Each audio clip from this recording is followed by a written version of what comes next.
Hi, this is James Gordon-O'Toole here for Book Review. Today's book I'm reviewing today, The Running Man by Stephen King under the pen name Richard Bachman.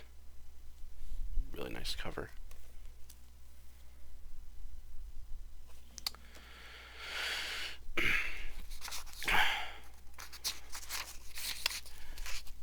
This was originally published by Stigmet back in 1982.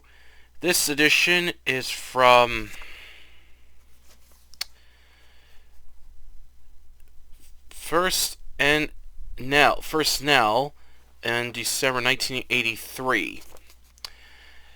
This is a reread. I read The Running Man a very long time ago in the Richard Bachman collection, and this is the only paperback I have of this book. I would love to get the other editions of The Running Man. One of my favorite Stephen King stories back in the day when he could write, dark novels and hold no punches and stuff. That's the era of King I like, and this is one of his best. I really enjoyed reading this book again. I really enjoyed it. I noticed a lot of the subject matter that Stephen King talks about within the novel, along with the themes he writes in the story.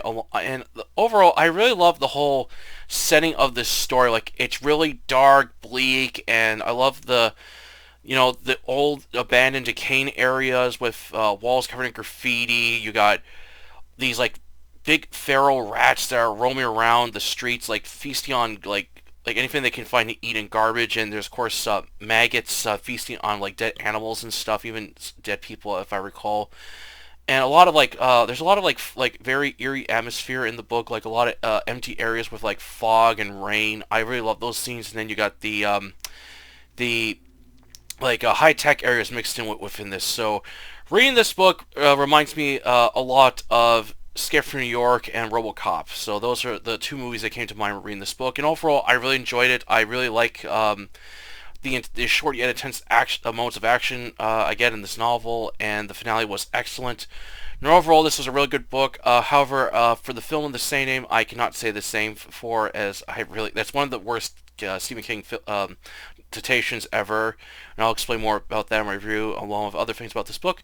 And overall, I wish King did more stuff like this. I wish he didn't give up writing this kind of thing, even after his pen name was later exposed. That was Stephen King writing under Richard Bachman. I wish King did more stuff like this, as I feel like he really was really good at mixing dark science fiction themes with his stories and stuff. And I felt he could have done so much more if he kept writing stuff like this.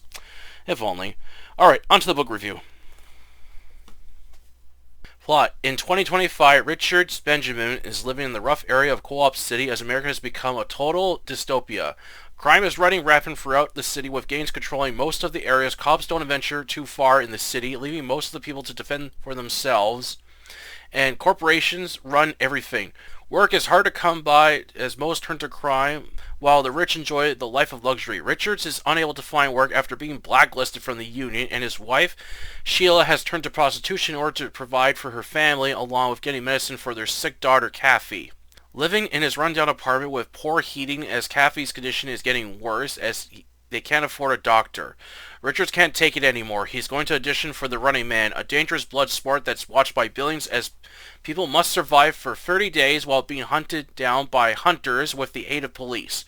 The runners are allowed to use weapons and gain bonus points for kills, doubling their money.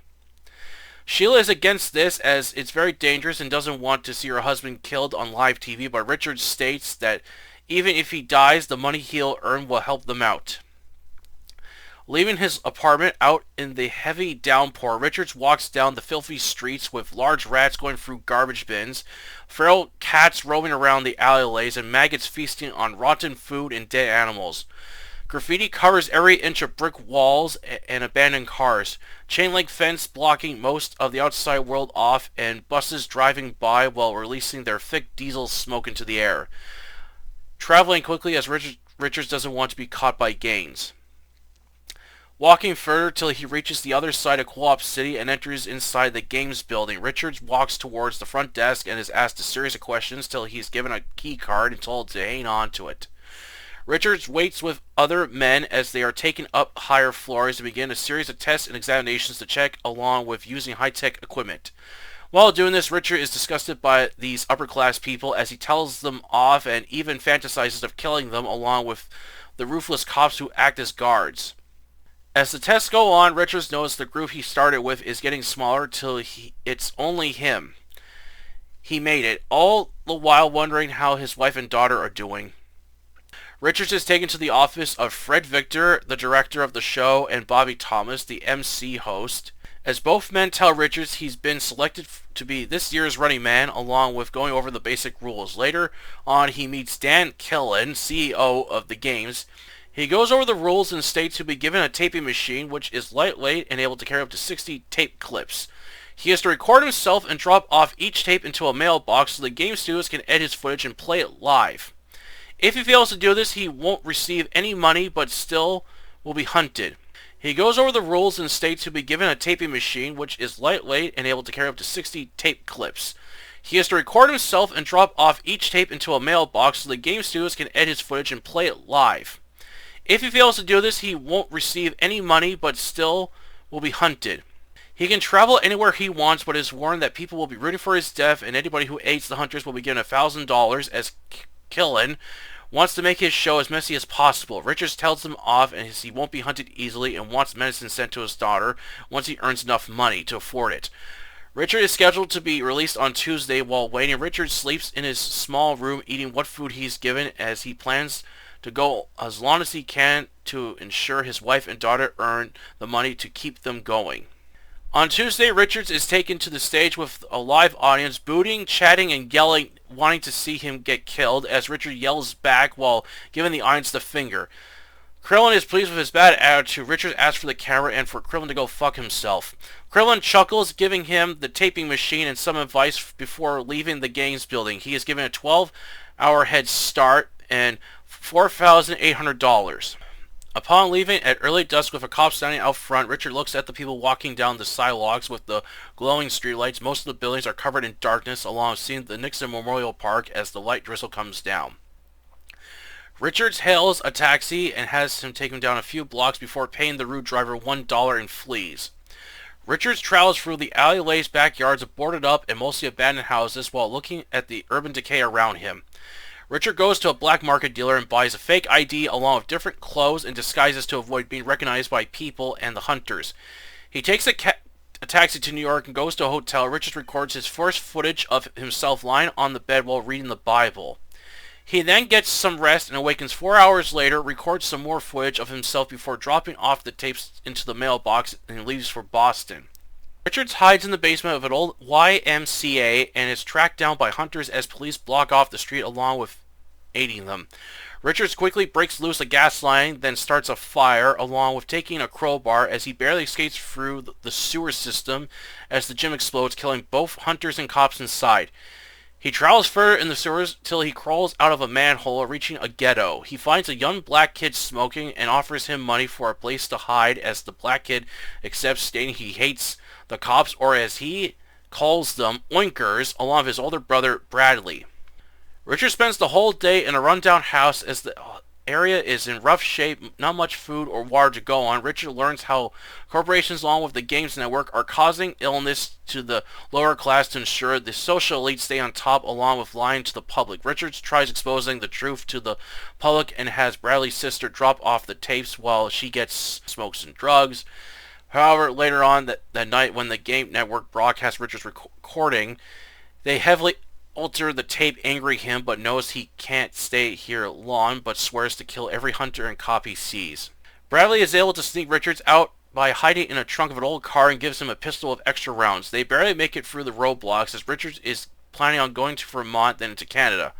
After a long drive that nearly makes Richards' car sick, Bradley drops him off at Manchester as Richards pays him. Hiding out for 2 days while posing as a priest, Richards decides to leave after having a bad dream that goes to visit a friend of Bradley who lives in Portland. Taking a car, Richards drives to Portland under the cover of darkness, then ditches his car and travels on foot till he reaches an old house in poor shape. He finds Elliot's old mother, Mrs. Parkins, who's crazy and nearly attacks Richards with a knife but is stopped by her son.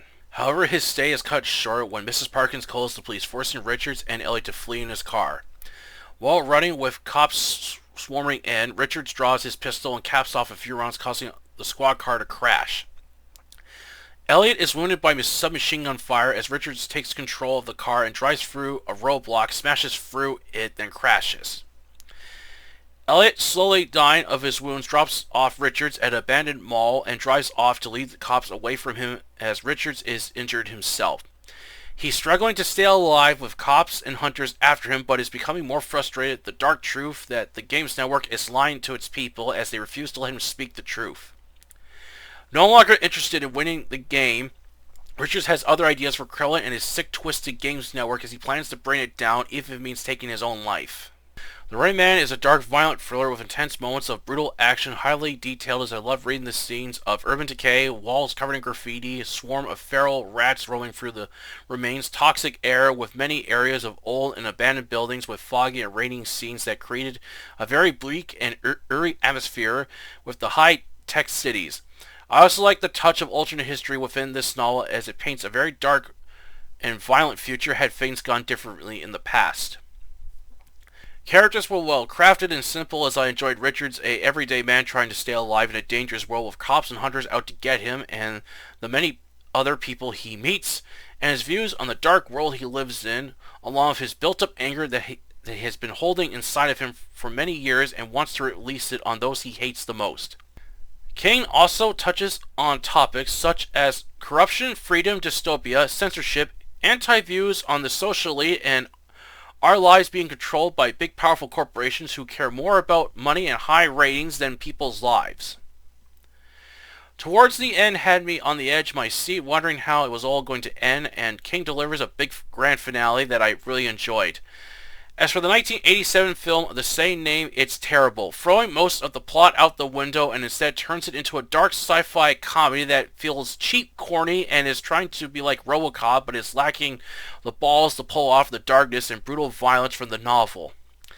While I would have enjoyed Arnold playing the role of Richards Benjamin, but if the script stuck more true to the novel and not what I got instead.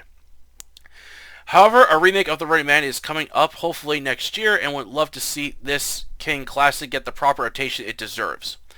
Overall, I highly recommend The Running Man. It's a solid, dark, dystopia sci-fi thriller that many fans of Stephen King classics would enjoy, along with those who love watching 80s and 90s sci-fi action flicks would like it too. And this novel holds no punches. It's dark and brutal just the way I like it. Alright, that's a review today. I hope you enjoyed it. Sorry this took a little longer than expected, but these things happen. But anyway, I was just reading a lot last night of this book as I fell behind on it, and this whole month has been going by so quickly. I can't believe how fast September is going by already. But anyway, I really had a blast reading The Running Man again. It's one of my favorite Stephen King books that I read a long time ago, and it still holds up well. As I said, he touches upon a lot of themes and subjects within the book that I really liked reading about, and the views of the main character and this world that he really hates living in, and he's really getting fed up with how the corporations are running things, and he's really disgusted with it to the point where he decides he would rather bring them down than win the stupid games. And it was really good. I'm not going to spoil what happens at the end. Of course, you have to read that for yourself to find what happens. But it's an excellent ending. It's just brutal and really dark too. As I said, another thing I really like with this book, I love the whole setting of the story. I love the whole alternate history, dystopian themes within the story, where you got the air, the decaying rough areas.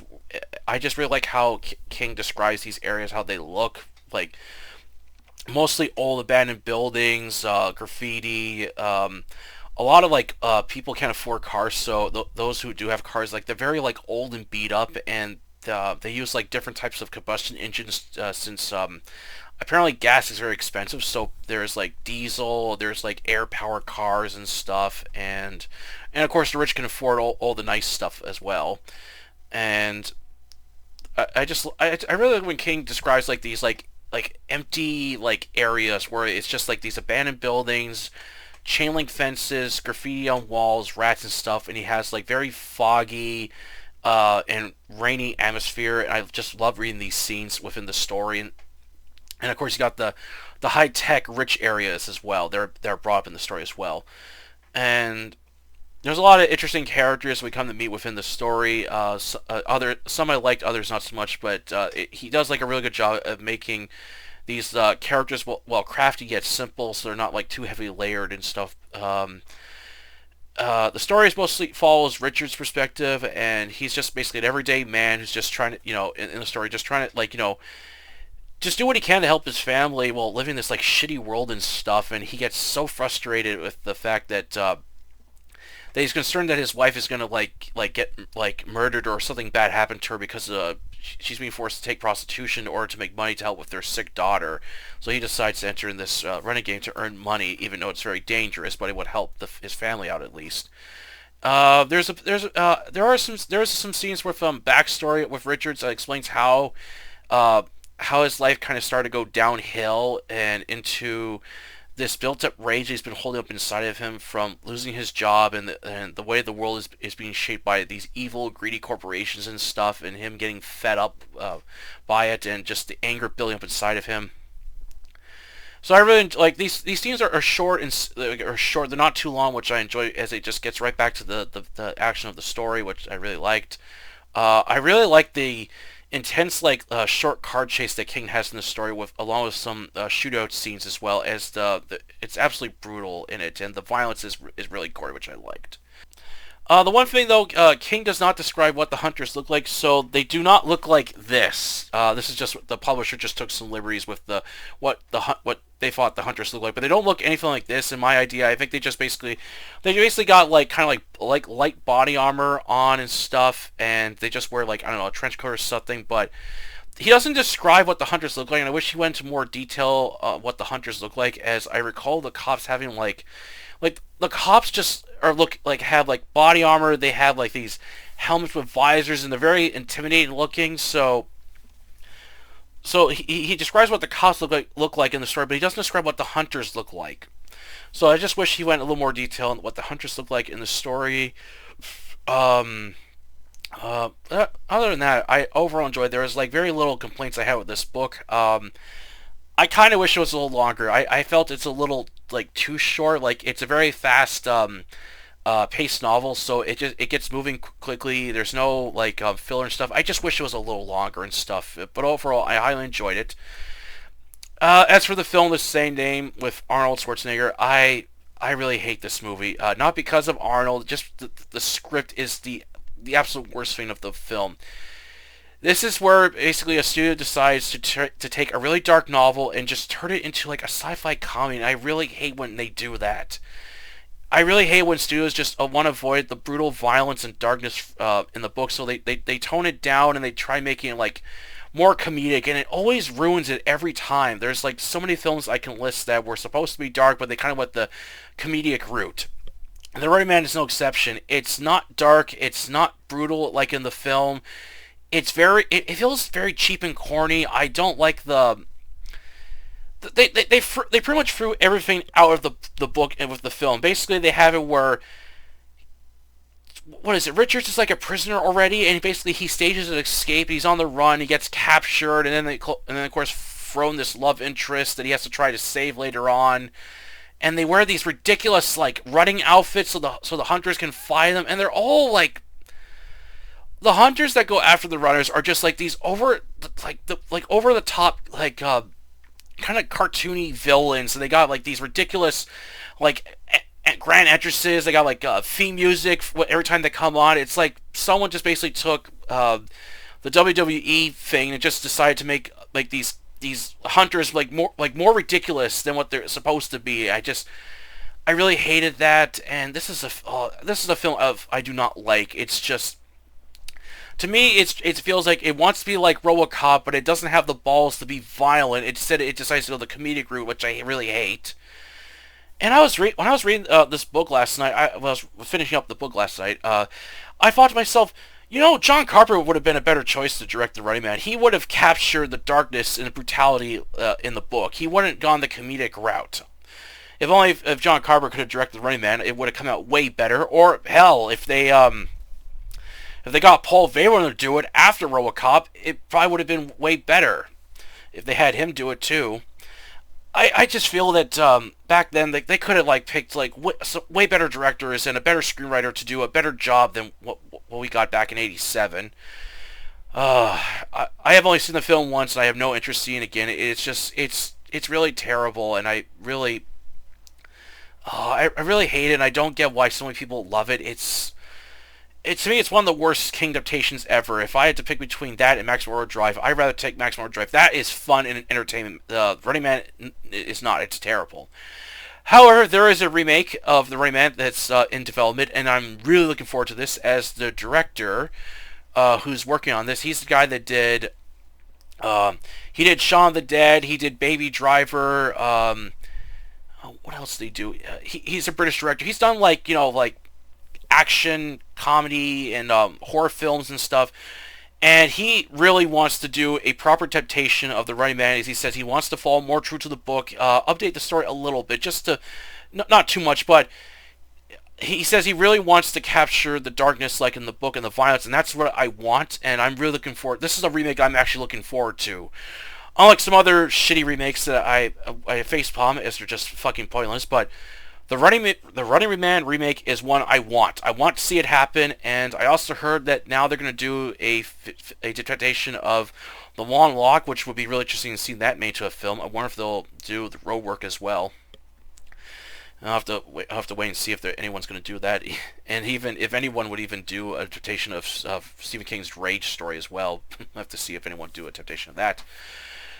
Alright, that's it for the review today. Hope you enjoyed it, and I will begin with my Cyberpunk 2 series. This is something I've wanted to do for a long time, so I already got a Cyberpunk book picked out, and I got a Cyberpunk graphic novel as well, so I got the two books started, so to kind of make up for lost time, as I wish I got the Rayman done sooner, so I'm going to read much as I can of my two books, so that way I can get these reviews up quickly, and then I'm going to try to get the Cyberpunk 2 series done, along with reading some other books on the side, and if possible, I'm going to try to squeeze in the Hannibal series. If I don't have time, then I will do it after October, as October I just want to read nothing but horror, so if I am unable to squeeze in the Hannibal series within September, I will do it after October, and then after the Hannibal series, I am planning to be reading the Jack Ryan series, along with other books as well, so this is going to be a big series to tackle for this year.